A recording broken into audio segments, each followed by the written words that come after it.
Assalamualaikum warahmatullahi wabarakatuh. Perkenalkan, saya Aisyah Gusraida, 18-2102, di mana di sini saya akan menampilkan sebuah tugas seminar KSD-an, yang mana di sini dosen pembimbingnya yaitu Dr. Jenriadi MPD, di mana di sini saya membuat sebuah proposal yang berjudul tentang peningkatan hasil belajar siswa dengan menggunakan metode pembelajaran quantum teaching pada pembelajaran tematik terpadu di kelas 5 sekolah dasar. Baiklah, latar belakangnya yang pertama, pendidikan merupakan salah satu bentuk perwujudan kebudayaan manusia yang dinamis dan syarat perkembangan. Untuk menghadapi dunia yang senantiasa mengalami perkembangan, perlu adanya pendidikan yang mampu mengembangkan potensi peserta didik, sehingga mereka mampu menghadapi permasalahan-permasalahan kehidupan yang akan dihadapi di masa depan. Identifikasi masalah yang akan saya teliti, yang pertama adalah metode pembelajaran yang digunakan kurang efektif, yang kedua rendahnya hasil belajar siswa pada pembelajaran tematik terpadu, yang ketiga peserta didik kurang terlibat aktif dalam proses pembelajaran, serta sumber belajar yang belum memadai. Batasan masalahnya, yang pertama berdasarkan identifikasi masalah di atas, maka masalah pada penelitian ini dibatasi pada masalah hasil belajar yang masih rendah. Rumusan masalahnya, berdasarkan latar belakang masalah di atas dirumuskan permasalahan sebagai berikut. Apakah melalui metode quantum teaching dapat meningkatkan kualitas belajar dengan tema kegiatan pada siswa kelas 5 sekolah dasar?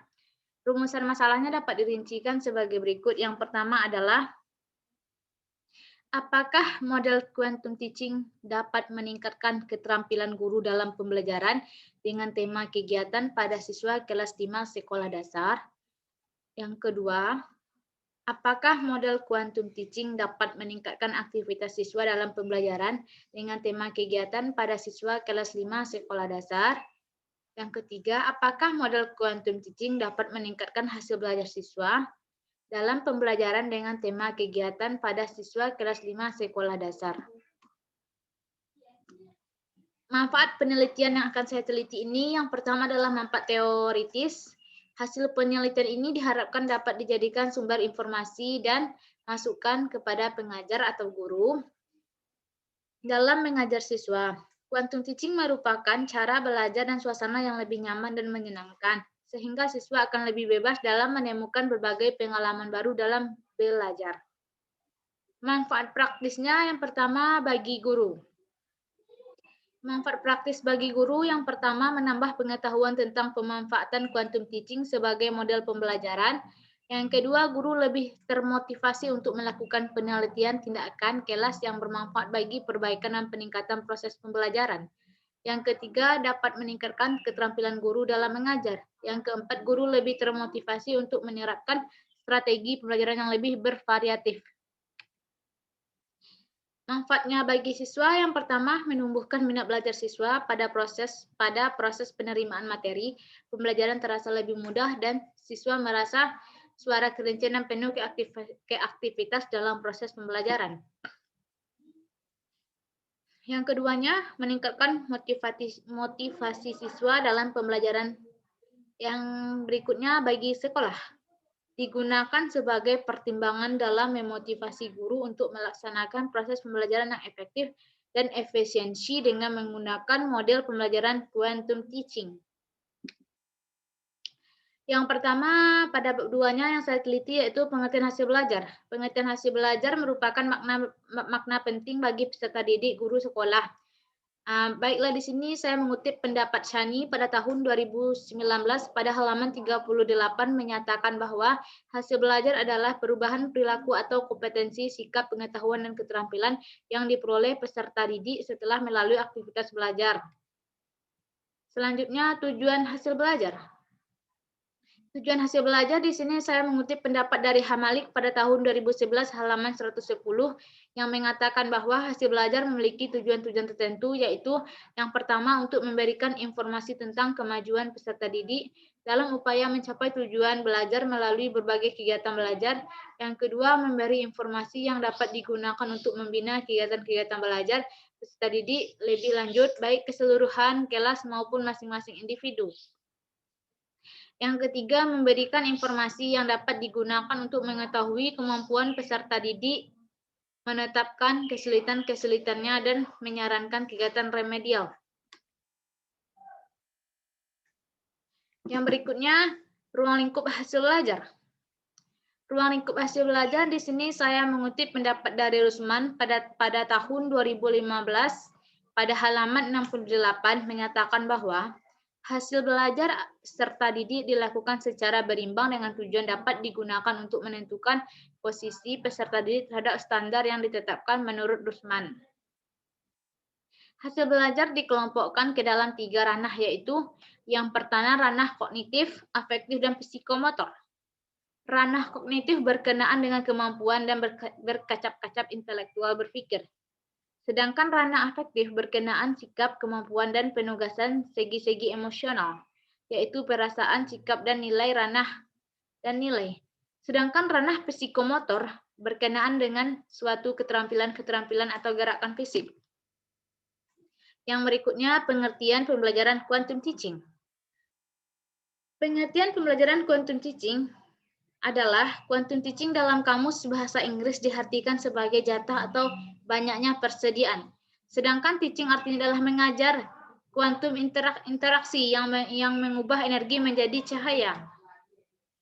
Tujuan model pembelajaran quantum teaching. Tujuan model pembelajaran quantum teaching adalah untuk menciptakan lingkungan belajar yang efektif, menciptakan proses belajar yang menyenangkan, menyesuaikan kemampuan otak dengan apa yang dibutuhkan oleh otak untuk membantu meningkatkan keberhasilan hidup dan karir, dan untuk membantu mempercepat dalam pembelajaran.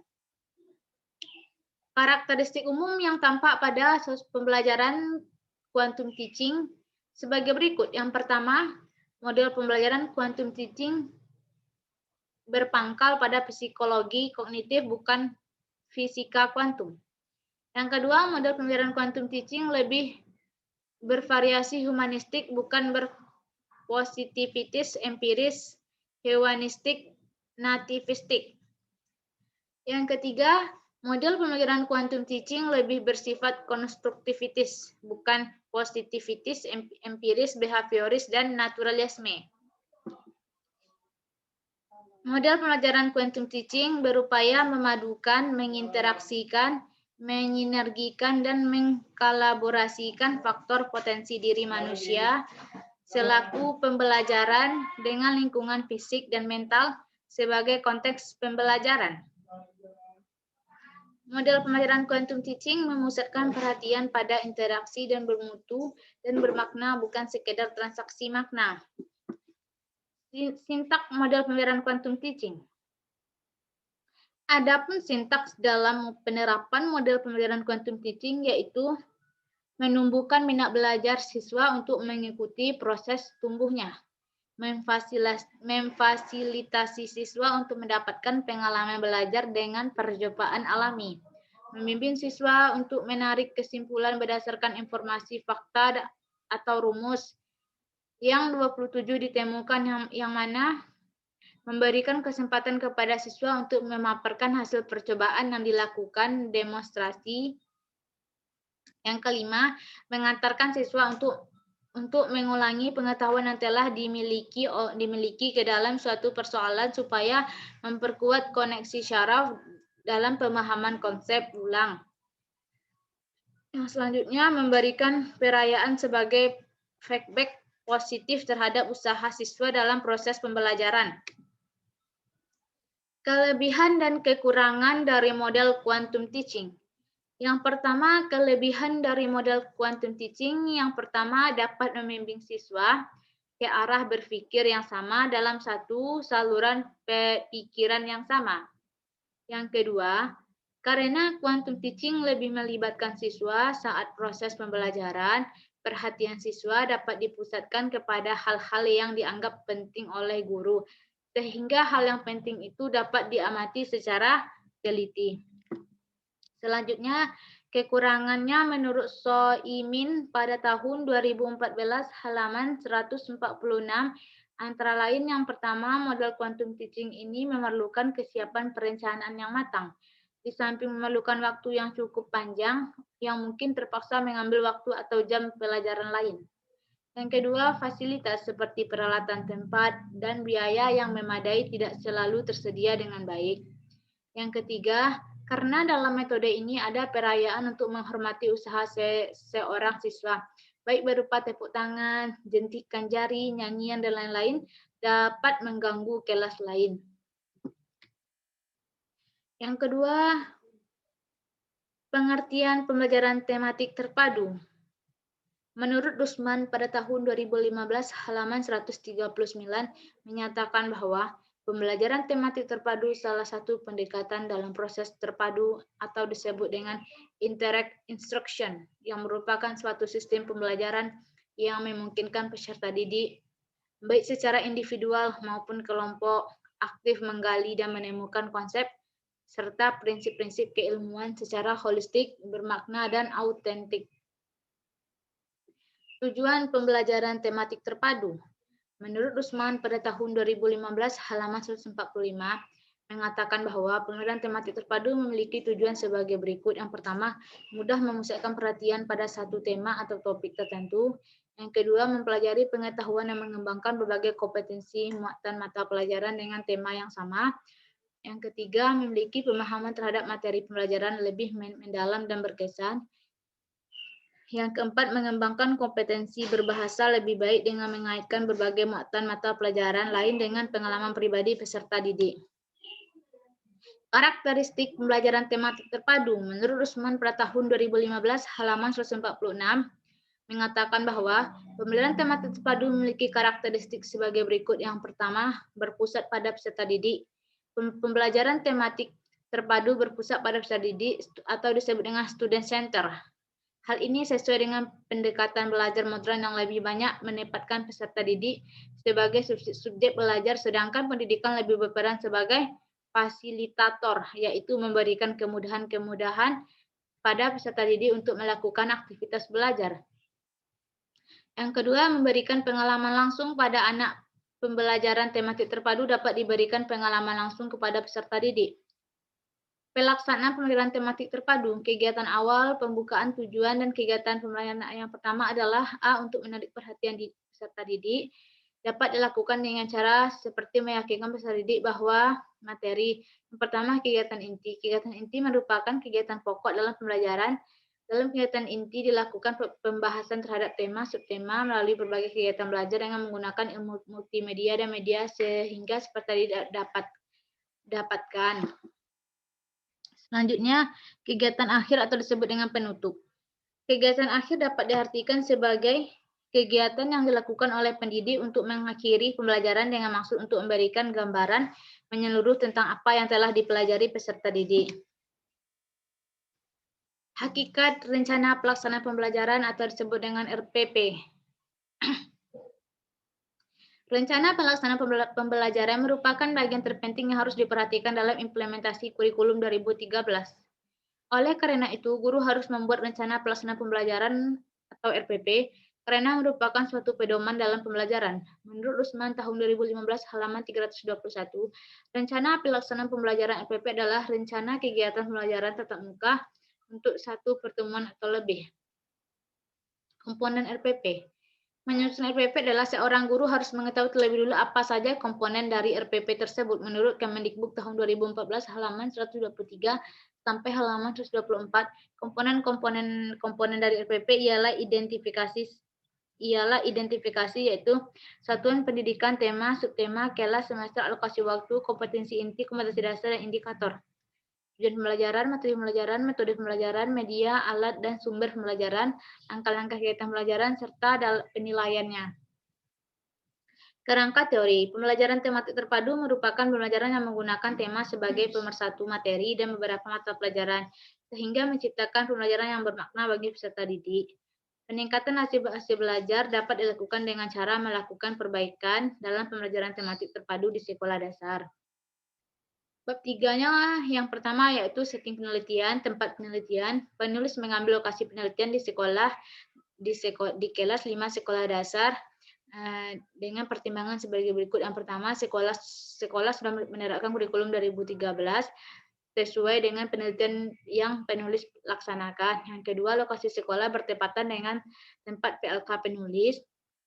Yang ketiga, lingkungan sekolah yang mendukung terlaksananya penelitian tindakan kelas. Yang keempat, sekolah terbuka menerima pembaruan pembelajaran tematik terpadu dengan menggunakan model pembelajaran quantum teaching sebagai salah satu model pembelajaran pada kurikulum 2013. Yang kelima, sekolah tersebut melaksanakan pembelajaran tatap muka. Yang keduanya, subjek penelitian. Subjek dalam penelitian ini adalah guru serta didik yang ada di kelas 5B dan jumlah 20 orang peserta didik. Terdiri dari 10 orang peserta didik perempuan dan 10 orang peserta didik laki-laki. Waktu penelitian. Penelitian ini akan dilakukan pada semester 2 pada tahun ajaran 2020 sampai 2021 pada tema 5 pahlawanku, subtema 1 pembelajaran 5. Penelitian ini akan dilakukan dalam 2 siklus, yaitu masing-masing siklus terdiri dari 1 siklus dan 2 siklus pertemuan, dan siklus 2 terdiri dari pertemuan siklus 1 dan pertemuan 1 dilaksanakan pada hari Rabu tanggal 26 September 2021. Siklus 1 pertemuan 2 dilaksanakan pada hari Senin 20 September 2021 dan siklus 2 dilaksanakan pada hari Selasa tanggal 28 September 2021. Rancangan penelitian. Pada dasarnya penelitian ini merupakan penelitian tindakan kelas dengan menggunakan pendekatan kualitatif. Oleh sebab itu, sesuai dengan penelitian tindakan kelas, maka masalah penelitian yang harus dipecahkan berasal dari persoalan praktik, pembelajaran di kelas secara lebih profesional. Prosedur pelaksanaan penelitian ini mengikuti prinsip-prinsip dasar penelitian yang umum. Jenis penelitian yang dipakai yaitu PTK. Selanjutnya, alur penelitian. Alur penelitian itu merupakan proses ulang dari siklus menurut Ari Kunto, daur ulang, dan penelitian tindakan dengan tindakan planning, action, reflection. Selanjutnya, prosedur penelitian yaitu perencanaan penelitian itu planning, acting, action, reflection. Data dan sumber data. Yang pertama adalah rencana pelaksanaan pembelajaran tematik terpadu dengan menggunakan modul pelajaran quantum teaching di kelas 5 sekolah dasar. Kedua, pelaksanaan pelajaran RPP meningkatkan hasil belajar peserta didik dengan menggunakan modul quantum teaching pada tema 3 di kelas 5 sekolah dasar. Hasil belajar dengan pelajaran tematik terpadu dengan menggunakan quantum teaching. Sumber data penelitian yaitu proses pembelajaran tematik terpadu dengan menggunakan model pembelajaran quantum teaching di kelas 5 sekolah dasar yang meliputi perencanaan proses pembelajaran dan pelaksanaan proses pembelajaran data tersebut meliputi data perencanaan pembelajaran itu pelaksanaan pembelajaran dengan guru, siswa sewaktu-waktu pembelajaran berlangsung. Teknik pengumpulan datanya yaitu observasi, dokumentasi, teks, non-teks. Instrumen penelitian digunakan dalam penelitian ini bertujuan agar proses dan si pengamatan dapat berlangsung baik. Selanjutnya, lembar pengamatan. Yang pertama adalah lembar pengamatan rencana atau RPP, yang kedua lembar pengamatan aktivitas guru, lembar pengamatan aktivitas peserta didik, lembar observasi, lembar tes, lembar non-tes. Teknik analisis data. Teknik analisis data merupakan kegiatan mengolah data. Analisis yang digunakan dalam penelitian ini adalah analisis kualitatif. Sekian, terima kasih. Assalamualaikum warahmatullahi wabarakatuh.